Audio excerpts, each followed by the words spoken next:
අම්මා කෙනෙකුට දරුවෙක් කියන්නේ ලොකු සම්පතක්. මිල කරන්න බැරි දෙයක්. තාත්තා කෙනෙකුටත් ඒ වගේ. වටිනාකමක් දෙන්න විදිහම නැහැ. හැබැයි පුංචි දෙයක් තියෙනවා. Facebook උඩට පල්ලට යනකොට මෙන්න මේව කතාවක් තියෙනවා. ඒක මෙන්න මෙතනින් දාන්නම්. ඒක බලන්න. හැබැයි අපි ඉස්සලම් බලමු එකට කෝල් එකක් අරගෙන මේක දාලා තියෙන මෙන්න මෙහෙම. සමීර සම්පත් කෙනෙක්ගේ තමයි Facebook එකේ දාලා තියෙන්නේ. ඊට පස්සේ මෙයා රාජාංගනේ මගේ වයිෆ් රටේ ඉඳන් ඇවිත් මාස 2ක් විතර. මෙයා ආයෙත් රට යන්න මගෙන් ඇහුවා. මම එපා කිව්වා. මෙයාට අවුරුදු 5ක පුතෙක් ඉන්නවා. මං වැඩට ගියේ වෙලාවේ 2025 11 3 වෙනි දින පුතාට කියලා ගිහින් කඩේට ගිහින් එන්නම් කියලා. ඔන්න අම්මලා. රට ගිහින් එනකොට පොල්පිටිගම යාළුවෙක් එක්ක ඇවිත් තිබේ.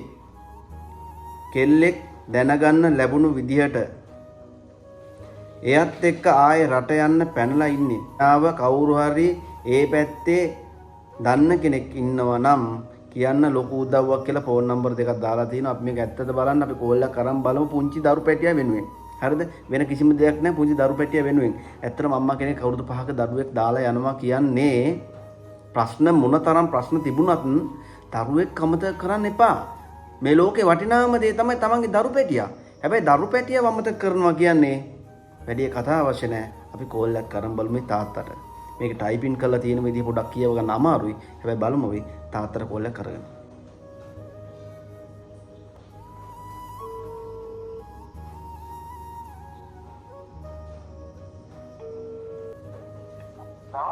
හෙලෝ. ආ මේ Facebook එකට මැසේජ් එකක් දාලා තිබුණා. මොකද මේ වයිෆ් දාලා ගිහිල්ලා ළමයා ඉන්නව රට යන්න මොකද උත්සාහ දරනවා කියලා Facebook එකේ දාලා තිබ්බා. හම්බුණාද? නෑ අයියා. දැන් ඊටු අවුරුදු කීයක ළමයෙක් දින්නේ? අවුරුදු 5යි. පොලිසියට පැමිණිල්ලක් කරාද? පැමිණිල්ලක් දාලා දින්නේ වයි වතුර ගන්න කියලා පැමිණිල්ලක් දැම්මා. ඊටු විදේශ සේවා කාර්යාංශයට දැනුවත් කරාද? ඔව් විදේශ සේවාවකට ඉන්ඩයින් එකක් දාලා දරුවෝ විස්තර දීලා යාගේ පාස්පෝර්ට් කොපිය අනම්මන ඔක්කොම දීලා කසාට්ටිය සියලුම දේවල් දීලා තියෙන්නේ. ඊටු කලින් රටද හිටියා? යා රට ඉඳලා ඇවිල්ලා මාස 2ක් විතර වෙන්නේ. ඒ ඇවිල්ලා තමයි මේ ආවේ යාළුවෙක් එක්ක. ගෙවල් කොහෙද අයියේ? රාජාංගනේ. රාජාංගන කියන අනුරාධපුරේනේ. ඔව්. ඒතකොට දැන් කවද්ද ගිහිල්ලා තියෙන්නේ? තුන් වෙනිදා අයියා. ඒ කියන්නේ ගෙදරින් ගිහිල්ලාද නැත්නම් මොන හරි වෙලාද කියලා දන්නේ නැහැ නේ. තාම කිසිම තොරතුරක් නැහැ අයියා. තාම කිසිම හරියට කිසිම තොරතුරක් නැහැ. ඊට පස්සේ දැන් මේ කවුරුත් මේ කතා කරේවත් නැද්ද නිකමටවත්? නෑ කතා කරේවත් නෑ. දැන් දරු පැටියා ඉන්නවද? ඔයාලා ඉන්නවා. පොඩක් කතා කරන්න පුළුවන්ද?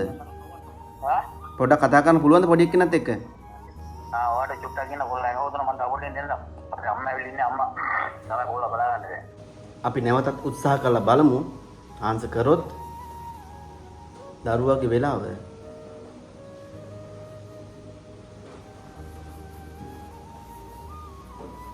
ෆෝන් එක කට් කරා. හරි. ලංකාවේ අපි හැමෝම මිනිස්සුයෝනේ. හිතුවර කෙනෙකුට අසරණ වුණාට පස්සේ තමයි Facebook එකට කොහෙට හරි දාන්නේ. අපි ඒ නිසා තමයි පිටක් වෙන්න ඕනේ කියලා හිතන මම මේ චුට්ටක් කතා කරේ දරු පැටියෙක් වෙනුවෙන්. හැබැයි තාත්තා ෆෝන් එක ආන්සර් කරන්නේ නැහැ. ඒ නිසා මම ඉතින් අහට ගන්න යන්නේ නැත. හරිද? ගැටලුවක් නැහැ. මම මේ වගේ අනන්ත අප්‍රමාණයක් හොයලා දීලා තියෙනවා. මගේ නොමිලේ මම දාලා තියෙනවා. මේ විදිහට හොයලා දීලා තියෙනවා. කවදාවත් ගෙදර ප්‍රශ්න තියෙන්න පුළුවන් ඕනි තරම්. ලංකාවේ ප්‍රශ්න තියෙන්න පුළුවන් ඕනි තරම්. රට ගිහිල්ලා අනියම් ප්‍රශ්න තියෙන්න පුළුවන් ඕනි තරම්. හැබැයි ප්‍රශ්න තිබුණා කියලා තමන්ගේ දරු පැටියෙක් අමතක කරන්න පුළුවන්ද කියලා හෘද සාක්ෂියට එකඟව අම්මා කෙනෙක් තාත්තා කෙනෙක් චුට්ටක් හිතලා මොන හරි දෙයක් කොටාගෙන යන්න බලන්න. මොකද මේ ලෝකේ වටිනාම එකම සම්පත තමයි ඔයාගේ දරුවා. මම හිතන්නේ එච්චරයි. ඒ Facebook page එකේ දාලා තියෙන මෙන්න මේ විදිහට ස්ක්‍රීන්ෂොට් එකත් එක්කම මෙන්න මේකේ දාලා තියෙනවා. ඊට අමතරව මෙතන එක එක්කෙනා එක එක විදිහේ කමෙන්ට් උත් දාලා තියෙනවා. හැබැයි පුංචි දරු පැටියෙක් විදිහට මම පොඩ්ඩක් කතා කරන්න ඕනේ කියලා හැදුවේ. ෆෝන් එක කට් කරාමයි නැවත ෆෝන් එක ආන්සර් කරන්නේ නැත. හැබැයි දරු පැටියෙක් වෙනුවෙන් චුට්ටක් වෙලා කතා කරලා මේ දරුවගේ අම්මා හොයලා දෙන්න උත්සාහ දැරුවේ ඔයාට පිටක් වෙන්න විතරයි.